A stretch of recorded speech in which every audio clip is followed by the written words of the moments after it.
Okay. Hello, hello. Testing 1, 2. Okay. So, welcome everyone.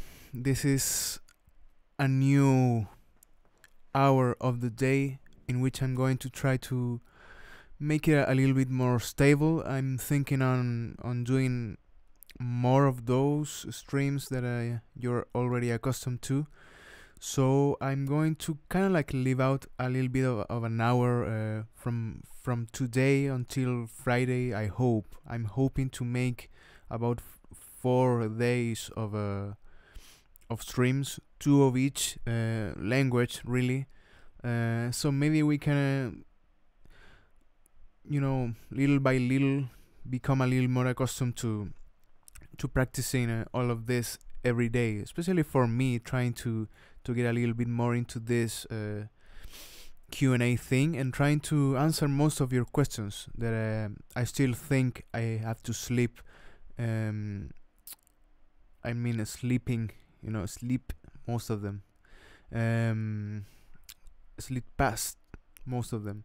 Okay, guys, so first I gotta say I want to thank a lot of you for the support you gave me on the video I did some time ago, in respect of the goal of the channel and things that I needed to say in a way. So I hope you watched that, and I want to thank all of the people that are supporting me now because of that. Kind of like a call to you, and a lot of people actually buying the t-shirts, and a lot of people giving some support. So I'm really grateful for that. I hope it keeps on, and we can move on to more things. And I just felt really great about that, and I was thinking, okay, let's do more of these streams, maybe play around some things. And now I'm going to try to implement some kind of lesson from my part also. Okay, I have some material. Actually, I have something that I want really to talk about, and it's related to the last song. It will always be trying to be related to the last song I uploaded, maybe related to theory on it, or maybe something like that. So I had the chords of Last Christmas. They are really a nice progression, and it's constant, so maybe you can jam along with it. And I wanted to introduce you to how to read all of these things related to creating a line on top of the chords, maybe jamming along to it. I don't know how much are we going to cover, but I'm hoping to give a lot of information related to how to just play around with it. Just not getting into the same line all the time. That it may be a little too static. Maybe you want to make some more things and you don't know how. So I'm going to try to elaborate on that in a while. Okay, first I'm going to answer a lot of your questions. Okay, let me talk a little bit in Spanish so people get informed. Ahora también, si está alguien escuchándome en español, voy a intentar hacer 2 streams, 2 en vivos durante la semana. Espero mañana poder hacer uno en español, después luego sábado, y por tanto miércoles, viernes sería en inglés. Así que vamos a intentar ver qué pasa con aquello. Okay, that's enough. Let's go back. Okay, so again, thanks to all of you coming here, and I'm going to read you. I'm surprised there were no live videos for last Christmas, Mr. Nathan. I'm actually going to, as I said, talk a little bit about it in a while. Okay, it could be really, as I show you in the beginning. If you have the chords, you can actually play around with it live. Maybe impress some guys on Christmas with your bass. It shouldn't be a problem. Maybe we can talk a little bit about that. Just getting the chords also to be made without any accompaniment, really, without any company of any other instrument. Trying to make a little bit of a solo um, harmonic and melodic instrument on the bass, it's quite difficult, but it is possible. Okay. So I don't know if you can hear a fan or something, kind of like a throwing some wind. If it is too annoying for you, you can let me know, okay? Because it's really hot over here, and I just wanted to have something to cool myself, okay? Okay, so continuing with this, Mr. John Paul Lepeley, I guess. What tips would you give to anyone at any skill level that you think is really useful? Okay, that's a little bit of a broad question, so but let's begin with some I would say at any skill level. That's difficult, but okay, let's try to get back into writing a little bit of this. I'm going to put over here a little bit of text so we don't get lost. Tips. Okay, related to anything. I'm always thinking about it. I'm a little bit always thinking about an invisible student in which I'm depositing all my knowledge, and I really think maybe it's related to what I'm just thinking now. Maybe I have some other tips that are more important, but I was just thinking the other day, if you really want to consolidate your own knowledge, you know, your own things, all the things you want to know, and you think you know a little bit related to theory or whatever, try to teach those things to other people. I think teaching kind of like really establishes the way that you're thinking about things in the at the time that you kind of like elaborate language to explain what are you doing. I think that gives you a lot of security on what are you doing, and so I would really encourage you to teach, maybe to an invisible student, maybe to a visible student, but try to make that exercise. Try to think all the time about how are you doing things, and if it's not something that you can actually speak of, you can think about it all the time. And first of all, related to that, I really think that practice should be daily, as I always say. Just more or less related because of the way our brain functions. After a while, you need to really make all of this a routine, and after all of that, if your mindset is well, everything shouldn't be really that of a problem, in my opinion. Okay, but yeah, I can't think about any other things for now. I'm just going to think and maybe throw you some other tips, maybe more practical tips, you know. For me now, and I think I kind of like avoided it for a long time. It was related to scales, arpeggios, and modes, and all of that, and I still think it's really important to get that. But for me, it's also really important to listen a lot of music and develop your hearing, your ear. I think if you don't have a good ear, you really can't go to next levels with your instrument. Okay, but maybe some other things in the meantime. By the way, I'm gonna try to make this a little bit shorter because I'm going to do it more often. So I will remind you also. Well, it's in the screen, but you already know the things about donations and all of that. So you can let me know. What bass do you play? I play a Chord G series 4-string. Okay, for all of you, it's in the description. The name of the bass. The bass. It's a Washburn Taurus T24. It's in the description of any video I upload. Okay. Can you tell me what equipment to use first bass effect on the Link song? Okay. I'm going to try to figure out what you're trying to say. I'm going to be reading this for a second time. I don't think I really get it. I always say I'm not the best about equipment, but I always encourage people, if they are not really sure about their own sound, to not just go and buy things that will kind of like solidify your own sound, you know, by the things that you're buying, you know. For me, it's really important. It was really important to have development in the digital aspect of my instrument. That meaning, I'm always connecting myself into the computer, and I'm just tweaking and making things to create different tones, but digitally. So after a while, I already know kind of like what is the sound that I really want. Even if I never even had a bass effect, I never had a really good amplification, really. Physical hardware, you know. It's most of it developed on software, and after all of that, you kind of like have a more, I would say, a wider aspect of managing different things when you go digital.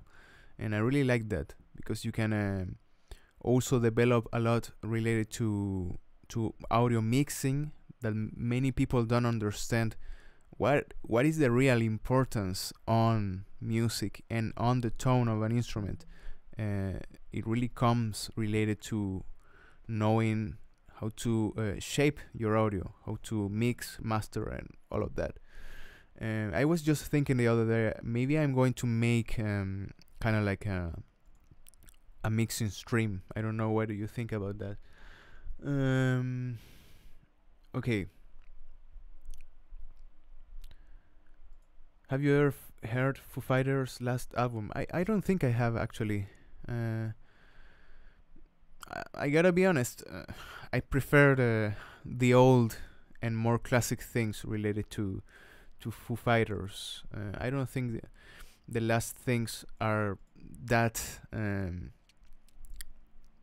coherent with the time going on. You know, I don't think it's a band that it's aiming to grow or evolve in their sound. They're kind of like getting a little bit stuck, in my opinion. Okay, just my opinion. What made you start playing bass? It was really necessity in a way. In the first time, I started with guitar, and then it was the necessity of having a bassist. But before that, I really wanted to always think about play a lot of instruments. Maybe the real question is why did I stuck with bass? And I always think about it. I don't know. Maybe I really like the control that you can have over the song, over the compositional part of whatever type of music. If you are a good bassist, I always think about that. Many people don't understand or don't even hear bass in songs, but we all know what is the real importance behind it, and it is real important. It's not someone saying it because they are trying to have some credit on music. It is really an important job. It's kind of like a connection between the harmonic, the rhythm part, even the melodic part, for me. Okay. What motivated you to keep doing YouTube? Oh, well, I don't know. If you ever uploaded something in YouTube, I think in the first time it was really impressive for me, because I just got into the world, and it was really impressive just getting comments from people from all over the world. And getting a comment for me, it was really great, or getting views in a video. I remember having the feeling of having kind of like a 500 views on a video and saying, wow, it's great, and all of that. Kind of like introducing myself into that world. After a while, you kind of like get accustomed to it, and that is a little bit sad, I gotta say. But I always try to think about the roots. Maybe a lot of YouTubers kind of like forget the joy that you actually have when someone subscribes to you, or someone kind of like show their respect to your work. And I still like that. I really still like that a lot. Okay, guys, maybe more things related to playing.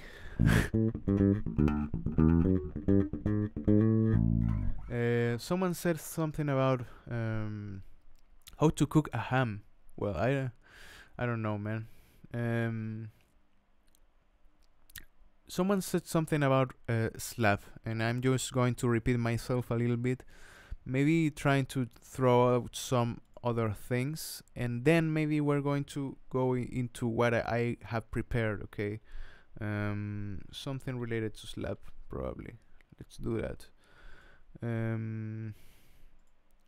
Sla, sorry, slap. Here it is. So the best or effective, the most effective technique, again, I'm going to repeat it until I'm dying, I don't know, but it is control of the wrist, really. Okay, control of the wrist and consistency. You can't just be a slapper if you are not consistent with your own hits. You know, if you're doing this and not every hit is having the same consistency, for me that is not well executed, and that I really remember that part, it was really a key to getting a good sound. Okay, you can really slap in a while. In one day maybe I can teach you a little bit about how to slap something, but the other work is related to the little things that you need to take care of, and for me that is one, that is consistency, and how to practice that is really kind of like a hard process, because you really need to practice, hopefully with a metronome, and trying to just get onto the E string and going.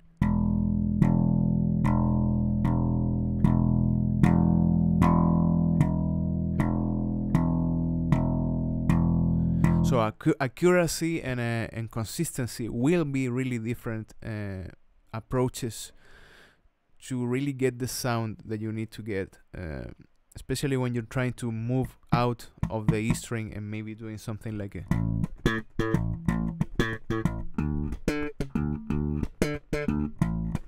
moving around.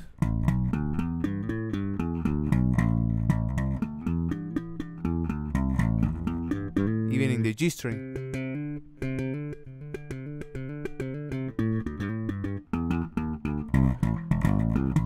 But you can hear there is some consistency related to that. Maybe you will lose some of the body of the slap if you're slapping right here on the G string, but the same amount of speed and strength needs to be applied for it to be really even out. Okay, I don't know if you have more things related to, more questions related to this before we skip the usual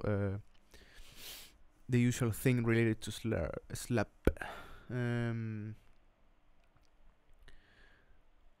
Okay, no, I don't have more of that, but yeah, try to practice your octaves and try to think about having consistency, trying to compress yourself. If you don't know what is compression, you really need to understand that it's evening out your own dynamics, and dynamics are the difference between high and low intensity, right?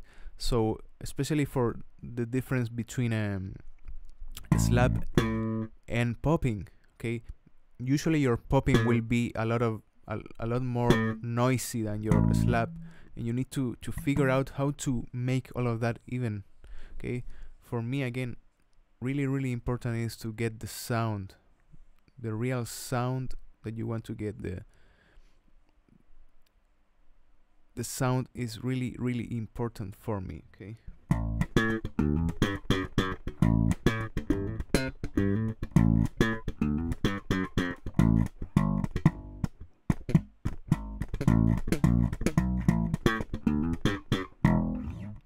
Whatever. Okay. And what else I can tell you? I always think that when you get to the ghost notes part, it's also a really difficult thing to manage, and for that I would say try to practice some exercise like this. Again, really easy. For example, just A, 5th, 7th, E string, D string, and then we're going to try to move to D on 5th and 7th again. This is the usual interval of the octave.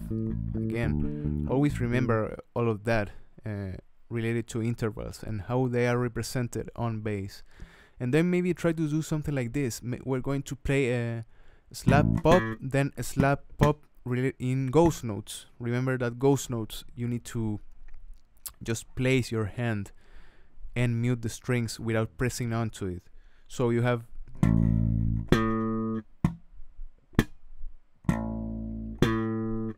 and then we can move on.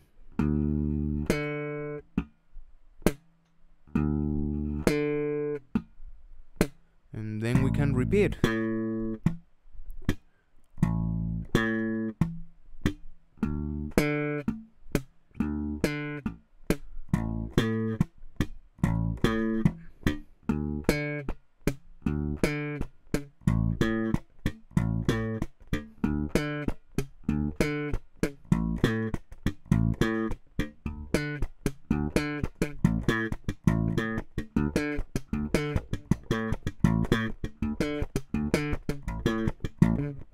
Oh, it's a little bit difficult after a while, actually.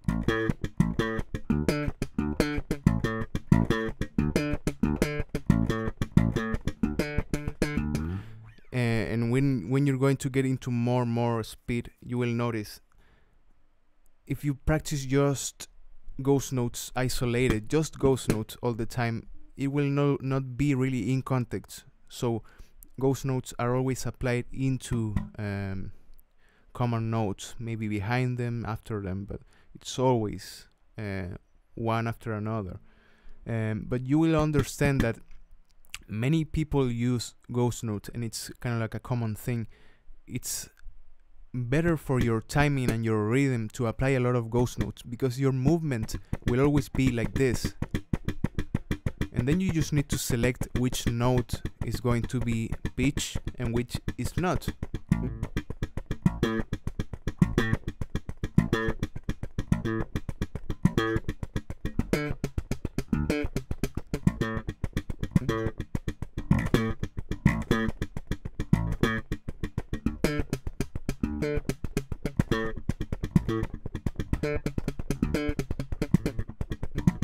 Or whatever.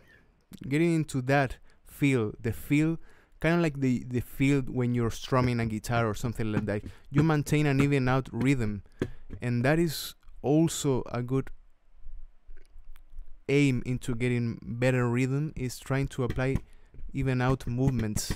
So after a while, ghost notes kind of like will appear, not magically, but will appear if you get it, if you get the technique on it. For example, the usual, maybe you can really play it without any ghost notes. You can just do something like this. No, I'm trying to do it without them.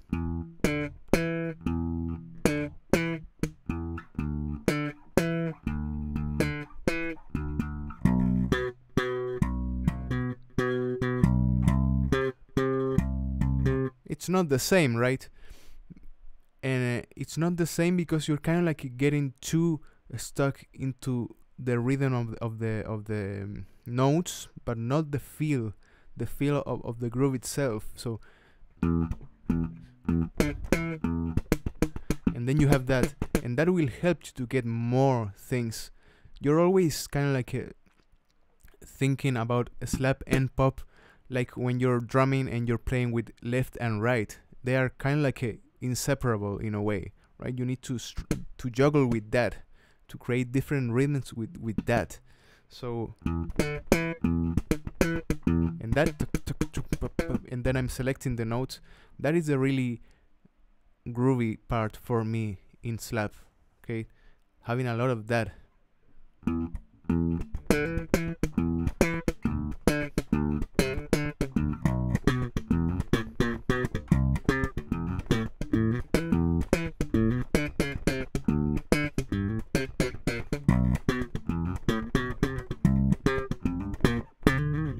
Or whatever, right?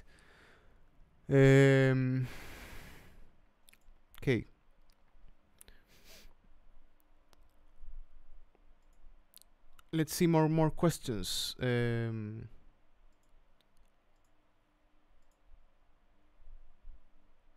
Some questions that I can really understand. Okay, more.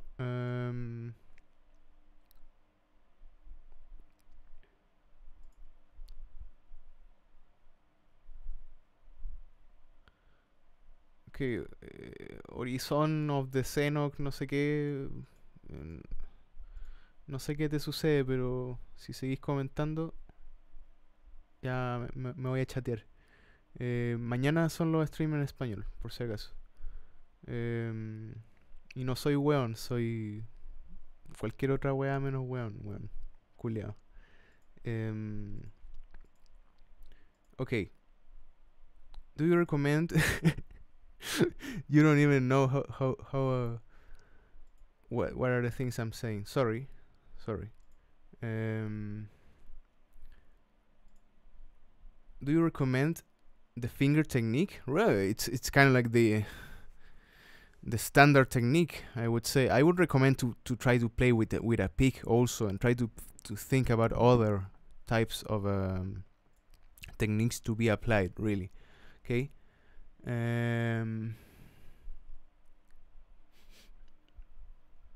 Can you explain double ghost notes you were doing for slap? Yeah. Well, I gotta say I'm not the best on it, but the main important thing is trying first to practice with popping with index and popping with middle finger, trying to have both of them. You can maybe develop a practice routine in which you play popping with a little bit of index, then a little bit of middle, so you get the same amount of work on both fingers. That will give you a lot of good roots to begin to play with both of them. So to do the typical double, I'm assuming you're referring to this.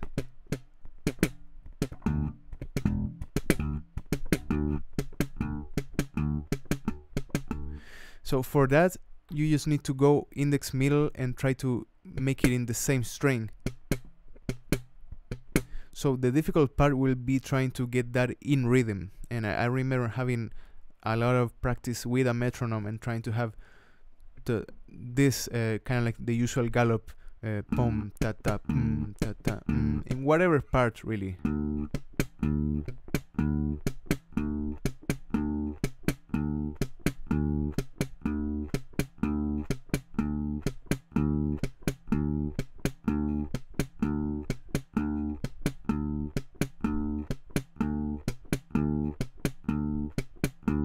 Trying to get that and maybe getting into more speed, it's still difficult for me. I'm not that I gotta be honest again, I'm not the guy that will practice slap every day. I gotta be really honest. After a while, I gotta say you kind of like get too much worn out of getting to practice slap all the time. You really need to love it to practice it a lot. It's cool, right? But it's not all the things that you can do on bass. You need to remember that. Okay. Por cierto, era broma lo de Horizon, si todavía está escuchándome.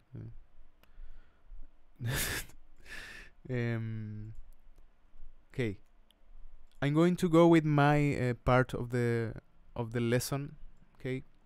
I don't know how much time we have, so what do I have here? I have a little backing track that I made with some chords, and these chords are the chords from 4 chords from the song Last Christmas. Okay, so it's D major 7. It could be just D major. Then you have a B minor or B minor 7. Then you have a E minor 7 and A7. So these should sound like this. So, and also remember the chords, okay? I'm actually going to write them out, so maybe we can practice a little bit onto this. So it's D, B minor, E minor, and A7. And let's put on a little bit of 7 or here. Okay. It's something like this.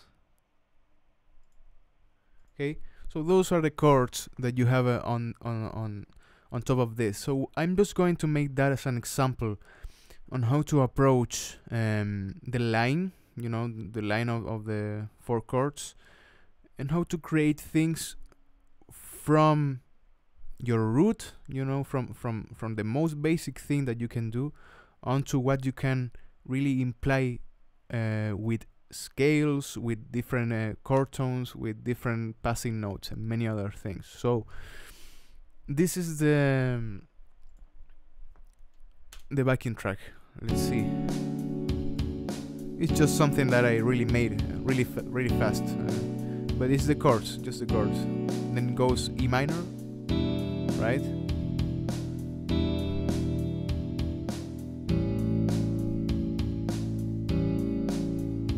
And then it just repeats, right? So I'm going to go into repeat with this, and I'm going to try to get you into how to create the line on top of all of this. So first we need to get into the context of all of this, the chords that are over here, okay?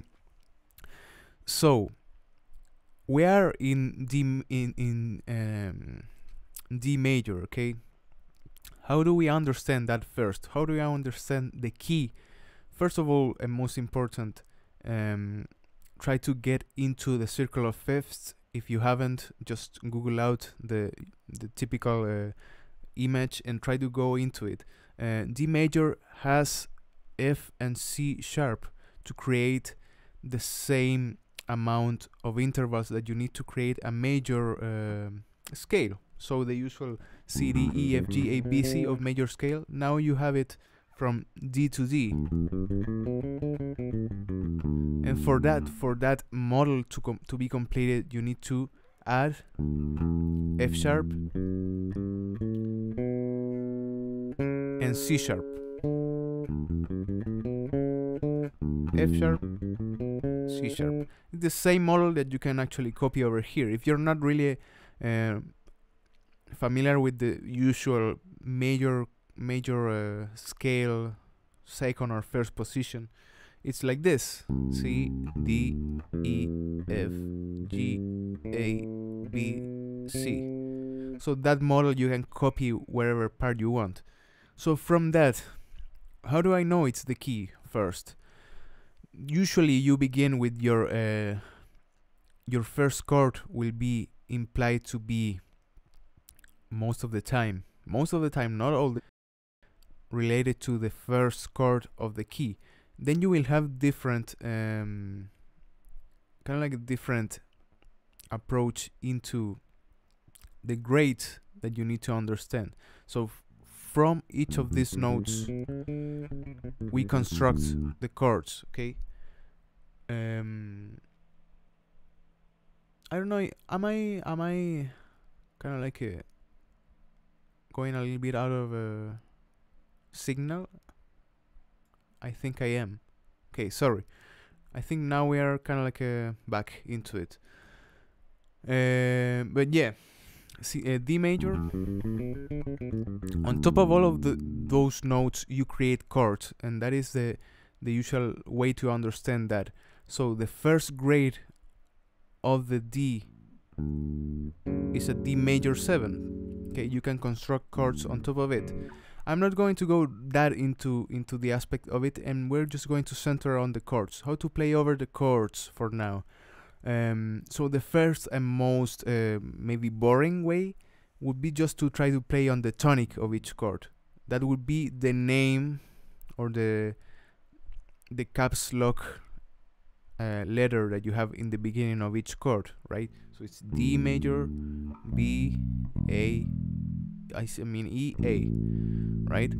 So we're going to try to go into the backing track and just play around the tonic, okay, the first note of the chord, the tonic.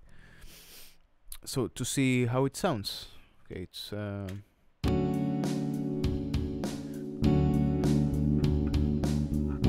have B,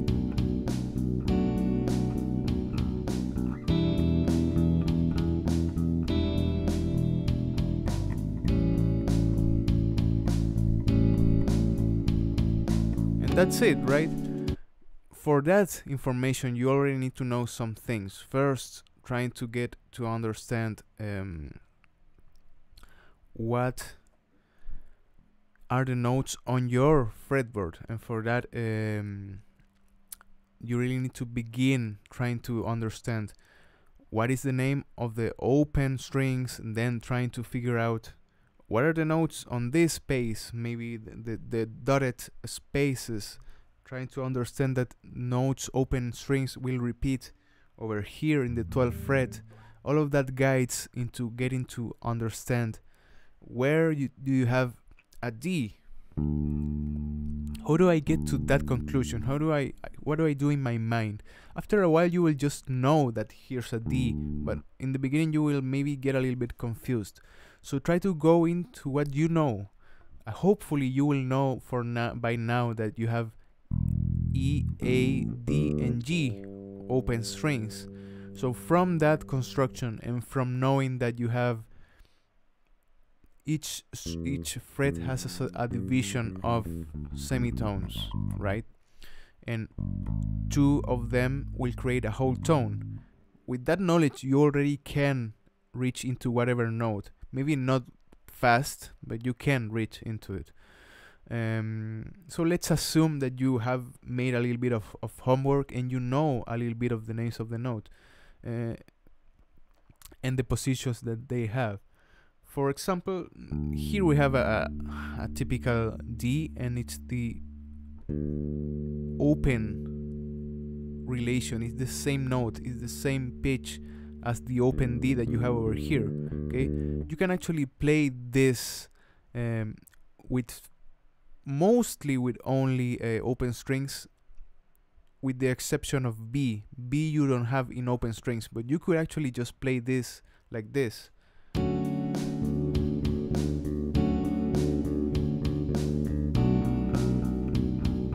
Right?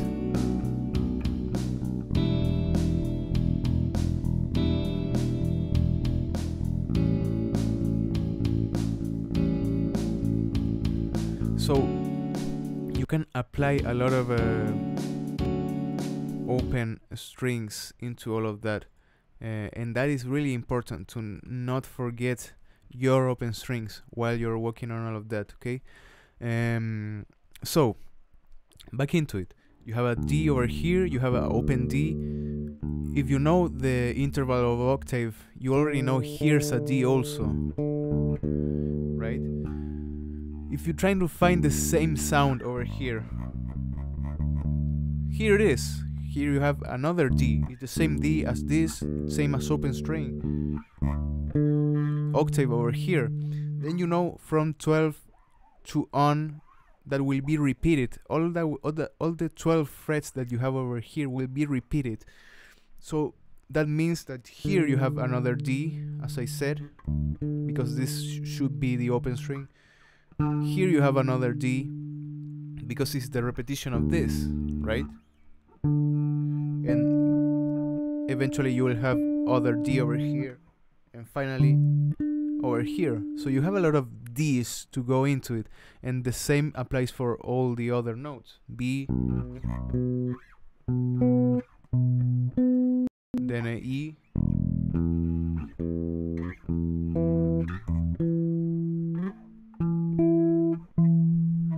and a A.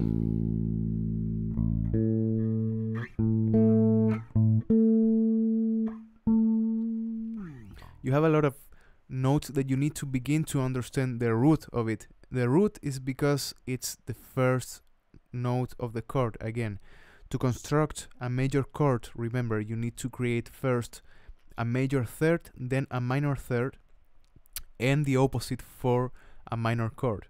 Okay, so all that knowledge we're going to try to apply.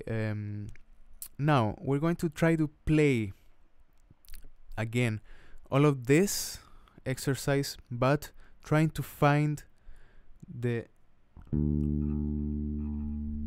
tonic of it, the note, the main note, and then we're just going to play over it in different options. I'm just going to play in different parts of it, so you get a little bit accustomed to that.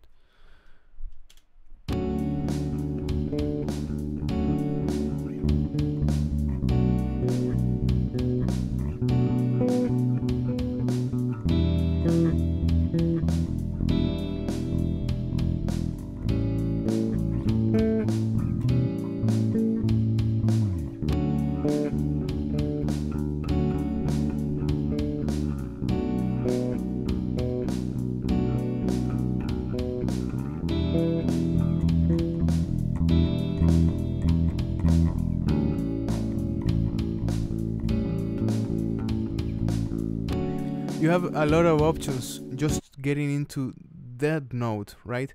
But we're trying to get a little bit more interesting, right? You can't just think about playing maybe throughout all the whole song just going on with your tonic. A lot of bassists will do that, and it's kind of like the functional part of it.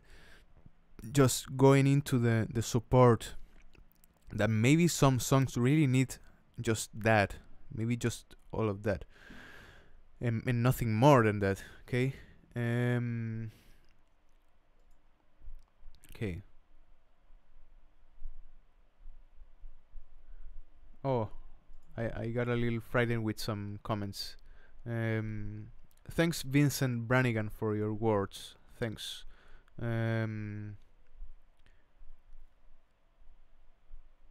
Okay. Okay. Okay, so let's move on to it. Now we're going to try to apply intervals from the notes that we already know. We're going to center on this D, then we're going to center on open E and open A, okay? So there are intervals in each chord that will be always the same, even if you have a minor chord or a major chord. Okay, we're just messing around with minor and major for now. So those are the fifth and the octave. Okay, I was just playing around with the octave, and the octave is just repeating the same note in different register. Okay, so here you will have an octave interval in each part of the fretboard.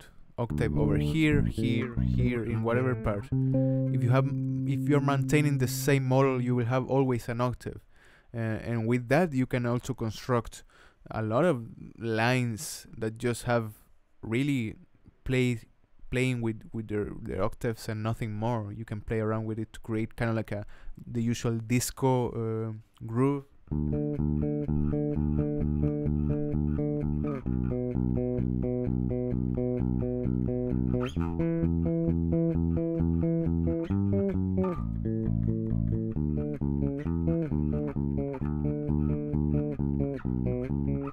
Or whatever, right? Maybe or like this, or something like that. But then we can apply more knowledge of what are the notes of each chord. We're just making more relations into what is the name chord tones. Okay, just name to refer to notes that are in the chord, right? So the fifth comes over here.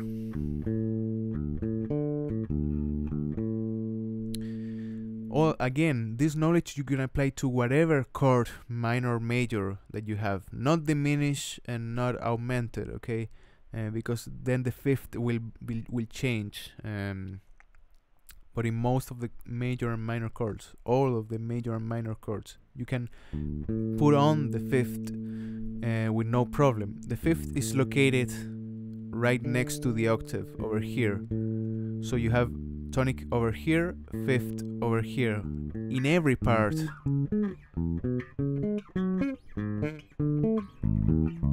in every part of the bass. So I'm just going to play the same thing but with tonic 5th octave.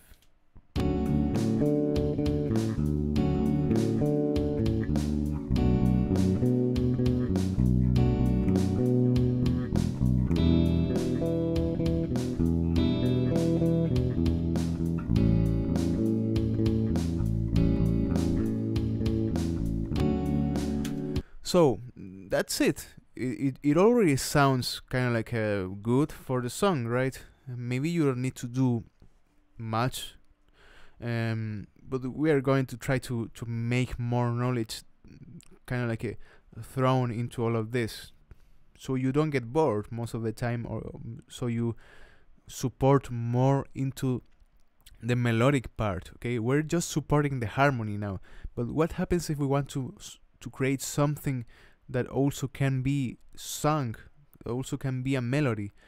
For that we also need to get more into other things, right? But for now we can just play around with this. Obviously I'm messing with the rhythm part. Maybe if I were to do something like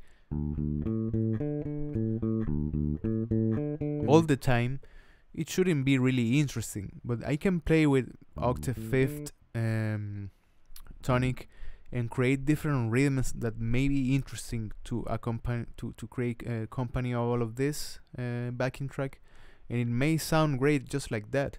So that is a really interesting exercise to do in whatever level you are. Really try to make your language a little bit more narrow, more basic, but try to mess around with different rhythms, something like this. Okay, something like this.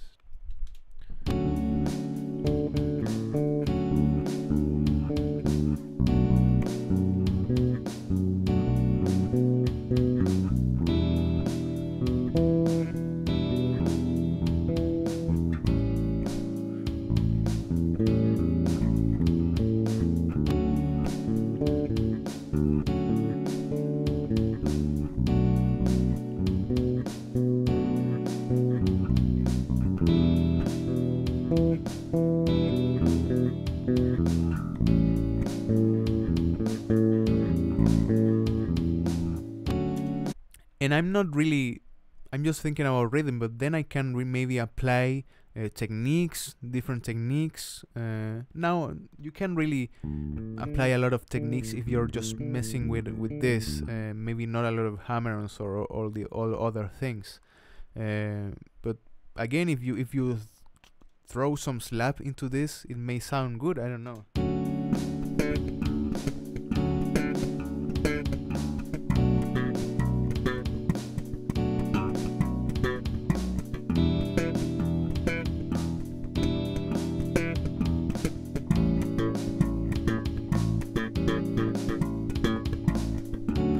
Maybe it's a little too much, right? Maybe it's not related to what the song should be, but you can just play around with that, trying to narrow your language and make more interesting rhythmic passages, right? Okay. What's an arpeggio? Says Joseph Haddad.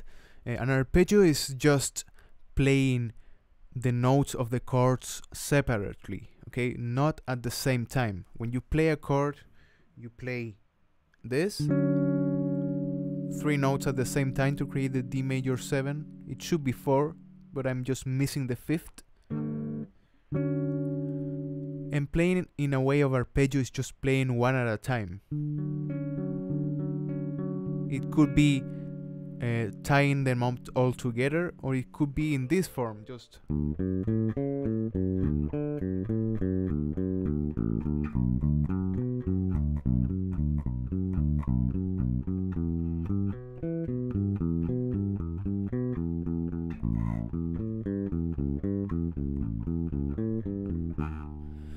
And that actually gives me some cue into what I'm going to try to get into now.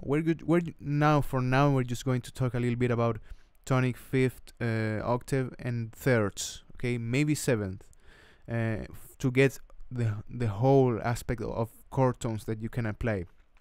Then maybe I'm going to talk a little bit how to practice, and that's it.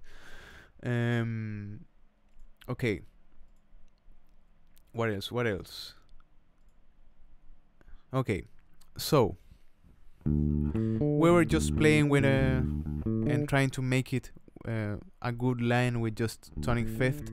I think that the things will get a little bit more interesting when you're trying to create thirds. Now thirds will be a different aspect, because you have to understand the difference between minor and major chords to not mess around and just playing different thirds. It's not the same interval all the time. Again, when a major chord is present, your third will be major, and the opposite for minor. So you need to first understand where is the third in the tonic. Here's the tonic for D. The major third is always like, it's always here, okay? And the difference is two, the interval is two whole tones, or a major third. That's where the name of the chord actually comes from, okay? So you can find the third over here, and you can also find your third over there. You can reach out like that, maybe like that, but if you have good position and hands, maybe you can do it like that. So then you will understand a lot of things that bassists do related to a lot of genres. Actually, you have your major third over here, fifth and octave, and then you have major, again, tonic, third, fifth, octave, and that is the full major without the seventh arpeggio, right? And maybe it already sounds like something a bass player could do in different genres. For example, your typical ska. I don't know, or if you're from Latin America, the usual cumbia, you see it a lot. Or I don't know, a lot of genres. Even your Beatles.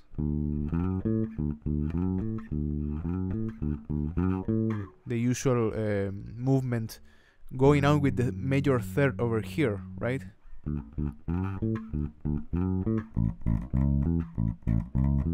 And what are you doing over here? Just going tonic, third, fifth. That is all. But having that knowledge is really interesting compared to just thinking about, okay, those are the notes and I don't know what to do. It's really a game changer if you're trying to think about all of this related to what you can do in each chord, okay? So that is only for major chords, but for minor chords you need to change your third. It's now not major, it's minor, and for that you need to understand the interval is now not two whole tones, is tone and a half, right? So instead of this, you have a little bit of a narrower interval, and you have this. So you have your minor third over here, in that distance, in whatever part, again, or you can have it over here.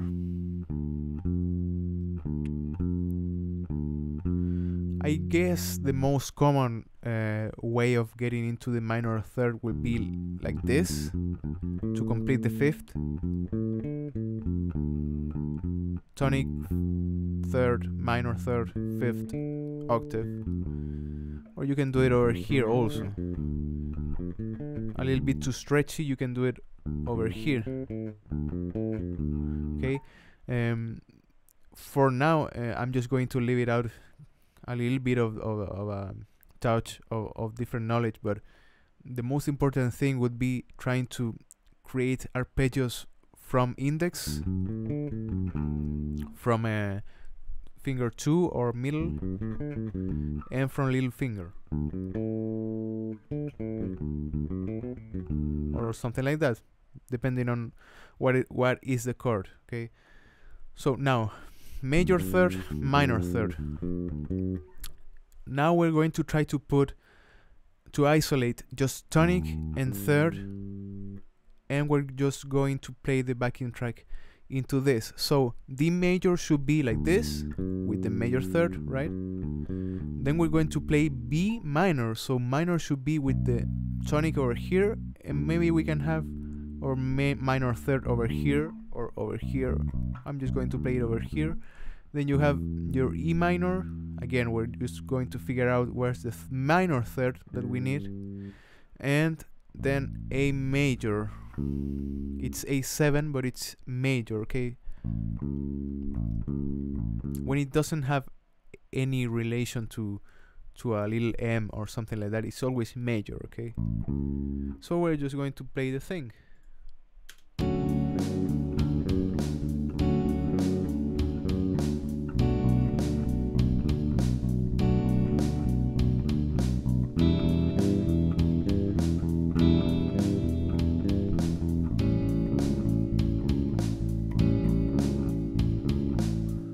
That's it, right? Trying to figure out where do you have your third related to which chord you will have, depending, okay?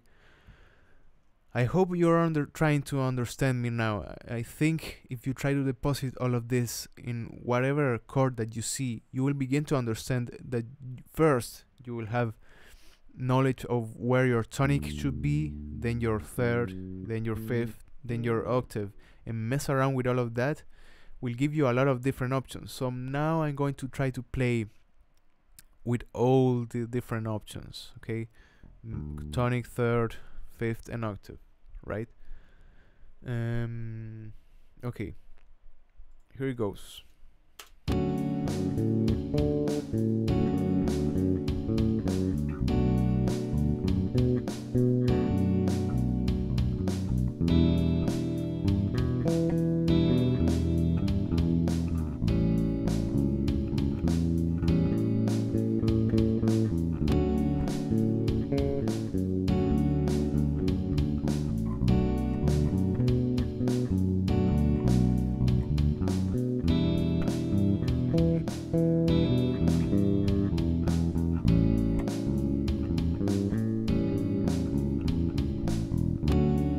Right? So it's now sounding a little bit more interesting, probably, having that knowledge.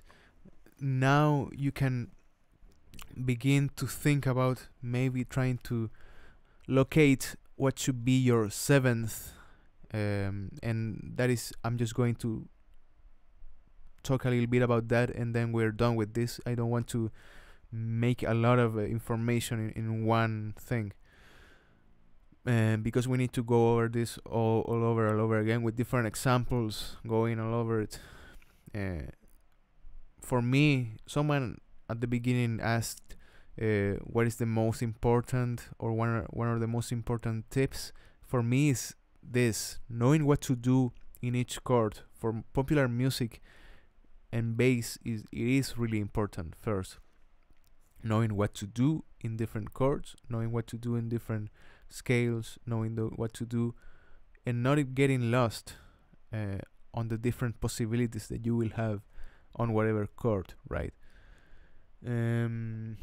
Okay, so hopefully you're following me. Maybe not, maybe I'm just talking whatever, but okay, we're just going to locate now sevenths. Maybe this is a little bit more advanced, but it's not that advanced. What you do when you play the three notes that compound in a major or minor chord, you're playing triads. You're playing three important notes of the chord to create the chord: the tonic, the third, the fifth, or the tonic, the third, the fifth, depending on what third you have. You have three notes that will be your triad. Now we're adding a fourth note on top of the fifth to create a new interval, a new harmonic possibility, right? So the seventh can be a major or can be minor. Minor seventh, major seventh, okay? How we locate that? For me, this is the way I locate it all the time. I'm just thinking about the octave, and the major seventh is just like thinking about the octave but a half tone behind it. Okay, this is the major 7. It's always a half tone below your octave. Okay, so you have your tonic over here, your octave, and here's your major 7th. Okay, related to intervals, it's kind of like if you reverse a minor second or a semitone. So you have that note is also your major 7th in a way, but it's really a minor second or semitone below the tonic. It's always a semitone below the tonic. There is a major 7. Okay, always in a semitone below your tonic you have a major 7. Same thing for, not same thing, different thing for the 7th chord. The 7th chord will have, in this case D major just has the major 7, but this chord has minor 7, minor 7, minor 7. Okay, all of those have minor 7. Okay, a 7 chord always has a minor 7. It should be like this to have a major 7th. Okay, so again, below your octave you will have major 7th, and for the 7th chord you need to find a minor 7th, and a minor 7th is a whole tone behind your octave. So it's here,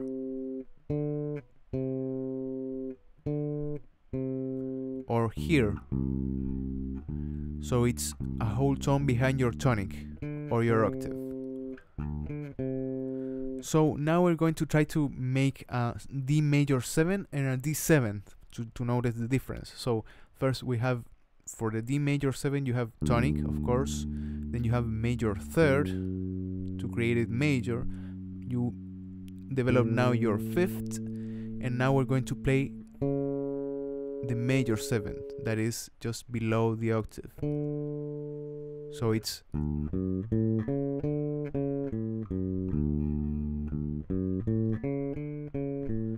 that is the full arpeggio of 4 tensions that you will have in a D major 7th chord.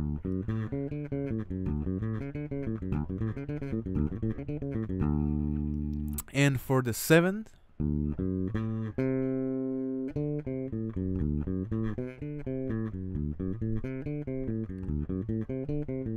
it just changed one note, and that is the 7th, from here to here, to create the minor 7th. And the difference goes the same for minor chords. Now we have minor, for example, a D minor 7, or let's take it on B to make it more in context. B, tonic, minor 3rd, 5th, and minor 7th. Okay, it's really common to have a minor 7th in a minor chord. Not all the time you have a minor chord with a major 7th, but it is a little bit common. Not that common as other chords, but you can have it.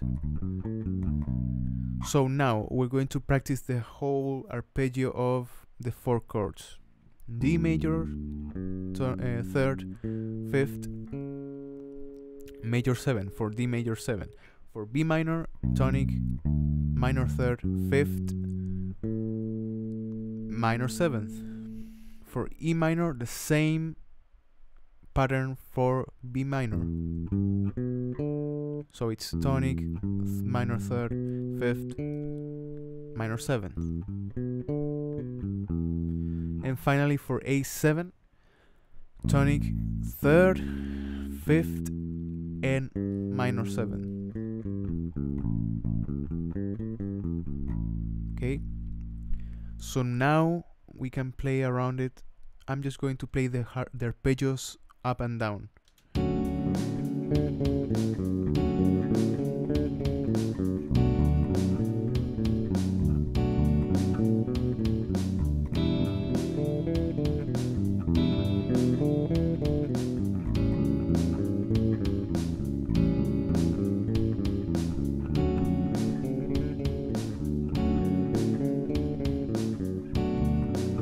Whatever, right? You have the idea of it. So now that you have all that information, we can create different and a lot of different aspects of lines just with that information. We're not even thinking about two other aspects that are really important, and those are passing notes and scales related to each chord. Okay, that needs a little bit more knowledge, but it's not that difficult to understand. Okay, but we're going to let it out for other time. For now, I'm just going to give you an example of playing. I'm just going to play the 4 notes of each chord. Okay, trying to create something interesting, maybe adding some techniques or whatever. Okay, here goes.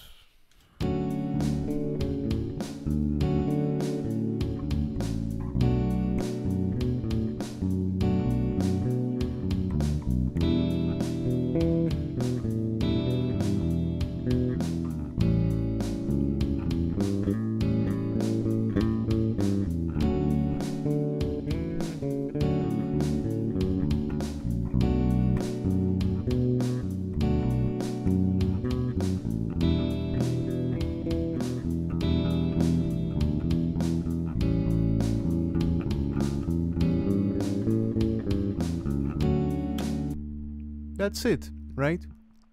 And I could be all the time just thinking about that and practicing about that, getting to understand what are the possible notes on those 2 chords that are really important.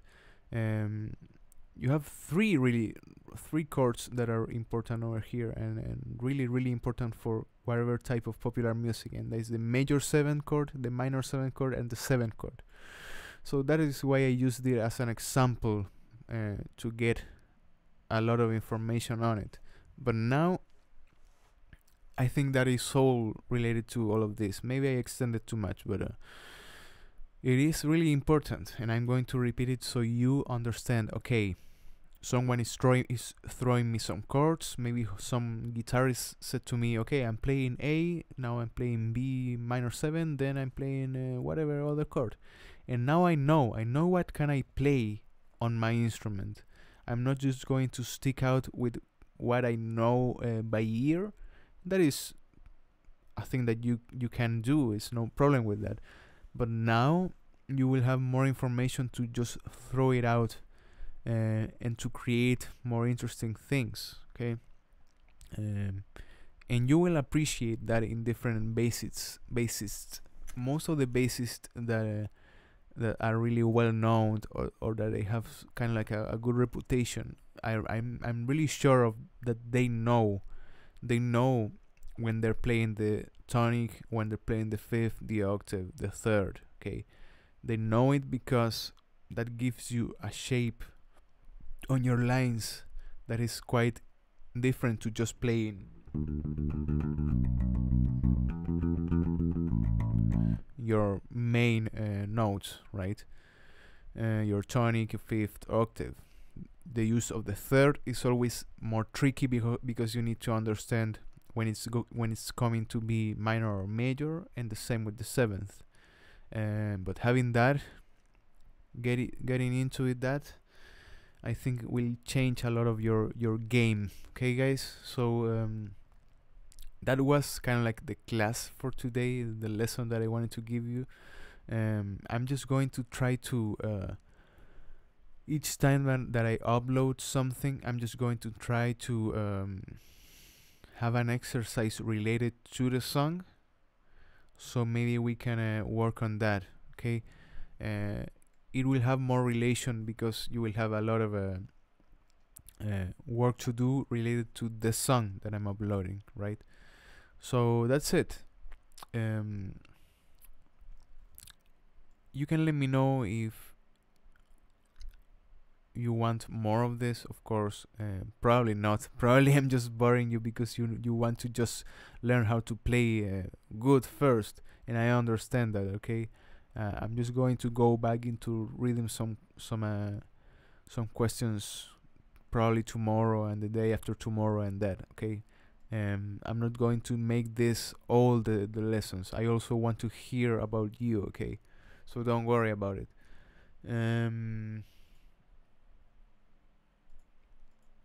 Okay, I'm reading a little bit.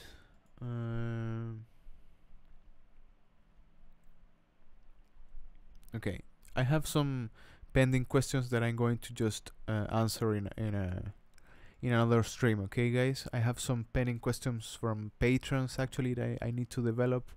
So that will be all for today. Okay, so a little bit shorter, but hopefully I will be seeing you Friday for English. Okay, see you soon.